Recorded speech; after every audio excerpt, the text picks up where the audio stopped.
Hi, village സ്പേസിലേക്ക് എല്ലാവർക്കും സ്വാഗതം. എല്ലാവർക്കും സുഖമല്ലേ? ഇന്നത്തെ നമ്മുടെ ഐറ്റം ഒരു നാടൻ ഐറ്റം തന്നെയാണ്. തികച്ചും വ്യത്യസ്തമായ രീതിയിൽ തന്നെ ഉള്ള ഒരു നാടൻ ഐറ്റമാണ് നമ്മൾ ചെയ്യുന്നത്.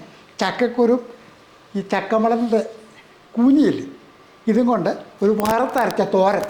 സാധാരണ നമ്മൾ പറയത്തില്ലേ വറുത്തരച്ച കറിയെന്ന്, പക്ഷേ ഇതങ്ങനെയല്ല. വറുത്തരച്ച തോരനാണ് ഇത്. അടിപൊളിയായിട്ട് ചെയ്യാം. എന്നാ നമ്മളിതിൻ്റെ ചക്ക എടുത്തതിന് ശേഷം ഇങ്ങനെ കൂട്ടി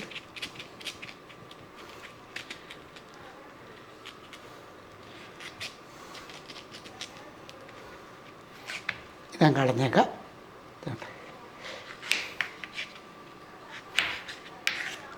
നമ്മൾ കുറച്ച് ചക്കക്കുരു എടുത്തിട്ടുണ്ട്, അതെല്ലാം അരിഞ്ഞ് വൃത്തിയാക്കി വെച്ചിരിക്കുന്നതാണ്.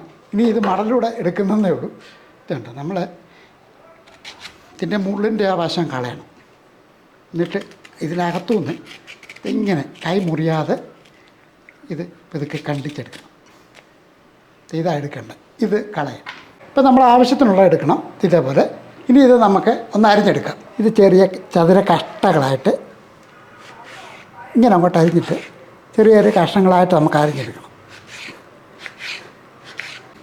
ഇതിങ്ങനെ വെച്ചിട്ട് വേണ്ട ഇതേപോലെ ചെറിയ ചെറിയ ചതുര കട്ടകളായിട്ട് അരിഞ്ഞെടുക്കും. സാധാരണ നമ്മൾ ചക്കക്കുരു ഒക്കെ എടുത്തതിന് ശേഷം ഈ മടലും അതിൻ്റെ കൂഞ്ഞിയും എല്ലാം പശുവിനൊക്കെ അല്ല ഇട്ട് കൊടുക്കുന്നത്. പശുവിന് കൊടുത്തതിന് ശേഷം ബാക്കി ഒരു ശകലം എടുത്താൽ മതി കേട്ടോ. അപ്പോൾ ഇതുകൊണ്ടൊക്കെ നല്ലൊരു ടേസ്റ്റി ആയിട്ടും അതുപോലെ ഹെൽത്തി ആയിട്ടൊക്കെ ഉള്ള ഫുഡുകളൊക്കെ നമുക്ക് ഉണ്ടാക്കിയെടുക്കാൻ പറ്റും എന്ന് ഞാൻ കാണിപ്പിക്കുകയായിരുന്നു കേട്ടോ. ഇപ്പോൾ നമ്മൾ ആവശ്യത്തിന് എടുത്തിട്ടുണ്ട് ചക്കക്കുരു, ഈ ചക്കമടലിൻ്റെ അകത്ത് അതും എടുത്തിട്ടുണ്ട്. ഇനി ഇത് ഒരു പാത്രത്തിലോട്ട് മാറ്റിയിട്ട് നന്നായിട്ടൊന്ന് കഴുകിയെടുക്കണം. ഇനി ഇത് രണ്ടും കൂടെ നമുക്കൊന്ന് കഴുകിയെടുക്കണം. നന്നായിട്ടെടുത്ത് കഴുകിയെടുക്കണം. സത്യം പറഞ്ഞാൽ ഇതൊന്നും ഇപ്പോഴത്തെ ആരും മെനക്കെട്ടതൊന്നും ചെയ്യത്തില്ല. പക്ഷേ ഇങ്ങനെയൊക്കെ ഉള്ള രീതിയിലുള്ള ഭക്ഷണങ്ങളൊക്കെ ഉണ്ടായിരുന്നു. പണ്ടുള്ള ആൾക്കാർ കുത്തിയിരുന്ന് ഇത് അരിഞ്ഞൊക്കെ എടുത്ത് ഇതേപോലുള്ള ഐറ്റങ്ങളൊക്കെ പണ്ട് ഉണ്ടാക്കുമായിരുന്നു. 2-3 പ്രാവശ്യം ഒന്ന് കഴുകിയെടുത്താണ്. നന്നായിട്ട് കഴുകിയതിന് ശേഷം ഇതേപോലെ ഒരു കിടുത്ത പാത്രത്തിലോ കൊട്ടാലോ വെള്ളം ഒഴിച്ചു.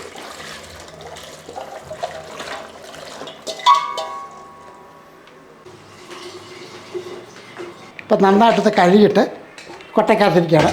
വെള്ളം ഒന്ന് വാരട്ടെ. ഇനി നമുക്ക് ബാക്കി കാര്യങ്ങളൊക്കെ ഒന്ന് അടുപ്പിക്കട്ടെ. അടുപ്പൊന്ന് കത്തിയ ശേഷം തീ കുറച്ച് വെക്കുക. അതിന് ശേഷം ഒരു പാനം കൊടുക്കുക. ഒരു തേങ്ങയുടെ പകുതി, അരമുറി തേങ്ങ, ആ തേങ്ങാപ്പീര അങ്ങോട്ട് ഇട്ട് കൊടുക്കുക. ഒന്ന് ഇളക്കി നമുക്കിതൊന്ന് വറുത്തെടുക്കണം. കൂട്ടത്തിൽ കുറച്ച് സാധനങ്ങളൊക്കെ ഉണ്ട് ഇതിനകത്ത് ചേർക്കാനുണ്ട്. ഒന്ന് ഒരു 15-മുക്കാൽ ഭാഗം ഒന്ന് വറുത്ത് വരുമ്പോഴത്തേക്കും വേണം അതോടൊക്കെ ചേർത്ത് കൊടുക്കാനായിട്ട്. ഇതൊരു പക്ഷേ അല്പം എണ്ണ വേണമെങ്കിൽ ഒഴിച്ചു കൊടുക്കണം. ഞാൻ എണ്ണ ഒഴിക്കുന്നില്ല, എണ്ണ ഒഴിക്കാതെ തന്നെയാണ് ഇത് റെഡിയാക്കുന്നത്.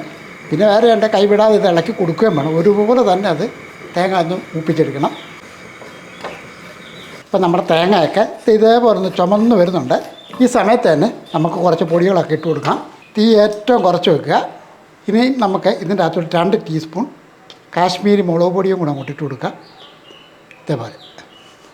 ഇനി നമുക്ക് മല്ലിപ്പൊടിയാണ്. ഞാനൊരു 3 ടീസ്പൂൺ മല്ലിപ്പൊടിയും കൂടെ അങ്ങോട്ട് ഇട്ട് കൊടുക്കുകയാണ്. ഇതിന് നമ്മൾ പച്ചമുളക് ചേർക്കുന്നില്ല, പകരം കുരുമുളകാണ് ചേർക്കുന്നത്. നമ്മുടെ ആവശ്യത്തിന് എരിവിന് ആവശ്യത്തിനുള്ള ചേർക്കുക. ഞാനിപ്പോൾ ഒരു 2 ടീസ്പൂൺ കുരുമുളകും കൂടെ ചേർക്കുകയാണ്. എരിവ് അല്പം കൂടെ വേണമെന്നുണ്ടെങ്കിൽ ആവശ്യത്തിന് കുരുമുളക് ചേർക്കേണ്ടതാണ്. ഒരു 3-4 വെളുത്തുള്ളിയും കൂടെ ഇതിൻ്റെ കൂട്ടത്തിടുക. ചെറിയ വെളുത്തുള്ളിയാണ്. ഒരല്പം കറിവേപ്പിലയും കൂടി ഇട്ട് ഇനി ഇതെല്ലാം കൂടെ ഒന്ന് ഇളക്കി കൊടുക്കാം. കാരണം നമ്മൾ ഒരല്പം പോലും എണ്ണ ഒഴിക്കാതാണ് ഇത് റെഡിയാക്കി എടുക്കുന്നത്. എന്ന് ഇളക്കി കൊടുത്ത് നമുക്കറിയാമല്ലോ ഇതിൻ്റെ ആ ഒരു മല്ലിപ്പൊടി മുളക് പൊടിയൊക്കെ ഒന്ന് മൂക്കണം.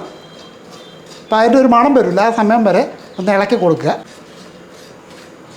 ഇപ്പം നമ്മൾ അതിൻ്റെ ഒരു മൂത്ത മണം വരുന്നുണ്ട്. ആ സമയത്ത് തന്നെ ഇത് അടുപ്പത്തുനിന്ന് മാറ്റാം. കരിഞ്ഞു പോകാതെ ഈ ഒരു രീതിയിൽ അങ്ങോട്ട് മാറ്റി വെക്കണം. അത് മാറ്റി വെച്ചതിന് ശേഷം നമുക്കൊരു ചട്ടി എടുത്ത് വെച്ചിട്ട് ഇതൊന്ന് വേവിച്ചെടുക്കണം. ഇനി നമുക്ക് കുറച്ച് വെള്ളം കൂടെ ഒഴിച്ച് ഇതൊന്ന് വേവിച്ചെടുക്കണം. ഒരു വെള്ളം കൂടണ്ട, കുറച്ച് വെള്ളം ഇട്ട്. ഇനി നമുക്കിതിനാവശ്യമുള്ള ഉപ്പ് പൊടിയും കൂടി ഇട്ട് കൊടുക്കുക. 1/2 ടീസ്പൂൺ മഞ്ഞൾപ്പൊടിയും കൂടെ ഇട്ട് കൊടുക്കുക. തീ ഒന്ന് കൂട്ടി വെക്കാം. ഇതൊന്ന് ഇളക്കിയിട്ട് നമുക്കൊന്ന് അടച്ചു കൊടുക്കാം. ഈ ഒരു രീതിക്ക് വെള്ളം ഒഴിച്ചു കൊടുക്കുക. അടച്ചു വെച്ചാൽ അവിടെ ഇരിക്കട്ടെ. അപ്പോൾ ഇത് നന്നായിട്ട് തണുത്തിട്ടുണ്ട്. തണുത്തതിന് ശേഷം നമുക്ക് ഒരു ജാറിലോട്ട് ഇതങ്ങോട്ട് ഇട്ട് കൊടുക്കുക. ഇതിൻ്റെ അകത്ത് കൊച്ചുള്ളിയുടെ ആവശ്യമൊന്നുമില്ല. ഇഞ്ചി കൊച്ചുള്ളി ഒന്നും ചേർക്കണ്ട. കാര്യം അതൊക്കെ ചേർത്ത് കഴിയുമ്പോൾ അതിൻ്റെ ടേസ്റ്റ് മാറിപ്പോവും. അതുകൊണ്ട് ഉള്ളി, ഇഞ്ചി ഇങ്ങനെയുള്ള സാധനങ്ങളൊന്നും ചേർക്കണ്ട. നമുക്കിനി ഇത് ഒന്ന് പൊടിച്ചെടുത്താൽ മാത്രം മതി. വെള്ളം ചേർക്കാതെ ഒന്ന് പൊടിച്ചെടുക്കുക. ഒന്ന് അടച്ചിട്ട് ഇതേപോലെ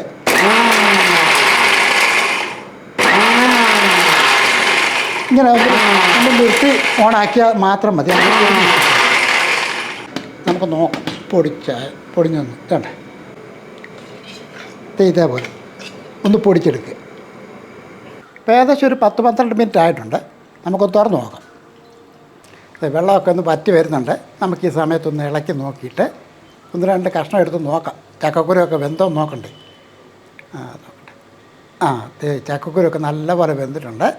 കുറച്ച് വെള്ളം കിടപ്പുണ്ട്. അത് കുഴപ്പമില്ല. അത് നമുക്ക് ആ തേങ്ങ വറുത്തൊക്കെ ഇടുമ്പോഴത്തേക്കും ആ വെള്ളം വലിഞ്ഞോളും. ഇനി നമുക്ക് ഇതിനകത്തോട്ട് നമ്മൾ നേരത്തെ പൊടിച്ച് വെച്ചിരിക്കുന്ന മുളക് പൊടിയും തേങ്ങയും കുരുമുളകിൻ്റെ മല്ലിപ്പൊടി എല്ലാം കൂടെ വറുത്ത് പൊടിച്ച് വെച്ചിരിക്കുന്നത് അത് അങ്ങോട്ട് ഇട്ട് കൊടുക്കുക. അതിട്ട് കൊടുത്തതിന് ശേഷം നമുക്കൊന്ന് ഇളക്കി നോക്കാം. അപ്പോൾ ഉപ്പൊക്കെ നമ്മുടെ പാകത്തിന് തന്നെ ചേർക്കണം. അപ്പോൾ ഇതേപോലെ ഇളക്കി കഴിയുമ്പോഴത്തേക്കും കണ്ട അതിൻ്റെ അകത്ത് വെള്ളമെല്ലാം പോയി ഒരു ശകലം പോലും വെള്ളമായില്ല. ഇപ്പം നന്നായിട്ടൊന്ന് മിക്സ് ചെയ്തതിന് ശേഷം നമുക്ക് താഴോട്ട് വെക്കാം. വേണ്ടേ. ഇത് നമുക്ക് ഒരു ചീനിച്ചട്ടി അങ്ങോട്ട് വെച്ചിട്ടുണ്ട്. നമുക്ക് 2 ടീസ്പൂൺ വെളിച്ചെണ്ണ അങ്ങോട്ട് വെച്ച് കൊടുക്കാം. ആ വെളിച്ചെണ്ണ ഒന്ന് ചൂടായതിന് ശേഷം അല്പം കടുക് ഇട്ട് കൊടുക്കാം. കടുക് ഒന്ന് പൊട്ടി വരുമ്പോൾ 2-3 വറ്റൽമുളക് ഒന്ന് മുറിച്ച് അങ്ങോട്ട് ഇട്ട് കൊടുക്കും. കൂട്ടത്തിൽ അല്പം കറിവേപ്പില. താളിയെല്ലാം കഴിഞ്ഞിട്ടുണ്ട്. അടുപ്പങ്ങ് നിർത്താം. ഈ താളിച്ചത് നമുക്കങ്ങോട്ട് ഒഴിച്ചു കൊടുക്കാം.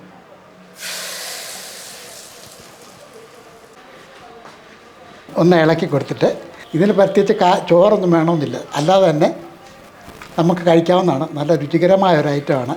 സാധാരണ നമ്മൾ തോരനൊക്കെ വെക്കുന്നത് ഇങ്ങനെയല്ലല്ലോ. പച്ചത്തേങ്ങയും പച്ചമുളകും ഒക്കെ ഒന്ന് ചതച്ച് ഇതിൻ്റെ അകത്തോട്ട് ചേർത്താണ് സാധാരണ നമ്മൾ തോരൻ വെക്കുന്നത്. പക്ഷേ ഇതങ്ങനല്ല. ഇത് തികച്ചും വ്യത്യസ്തമായ രീതിയിലുള്ള ഒരു ഈ കൂട്ടുകറി ഇതൊക്കെ പറയത്തില്ലേ, ഏതാണ്ട് അതേപോലൊക്കെയാണ് കാഴ്ചയിൽ. പക്ഷേ അങ്ങനെ ടേസ്റ്റ് അതല്ല. ടേസ്റ്റ് നല്ല വെറൈറ്റി അടിപൊളി ടേസ്റ്റ് തന്നെ ഇത്. അപ്പോൾ ഈ രീതിക്ക് വലിയ കാശുകാലമൊന്നും ഇല്ലാതെ തന്നെ ചെയ്തെടുക്കാവുന്നതാണ്. നല്ല രുചികരമായ ഒരു നാടൻ വിഭവമാണിത്. ചക്കക്കുരു ചക്കയുടെ കൂഞ്ഞിയൊക്കെ വെച്ച് നല്ല അടിപൊളി ഒരു തോരൻ. ഇനി ഒരു കാര്യം കൂടെ ഉണ്ട്. നമ്മുടെ ചാനൽ സബ്സ്ക്രൈബ് ചെയ്യാനുണ്ടെങ്കിൽ മറക്കാതെ സബ്സ്ക്രൈബ് ചെയ്തേക്കണം. ലൈക്ക് ചെയ്യാനും ഷെയർ ചെയ്യാനും മറക്കല്ലേ. വേറെ വീഡിയോ ആയിട്ട് പെട്ടെന്ന് വരും. ബൈ.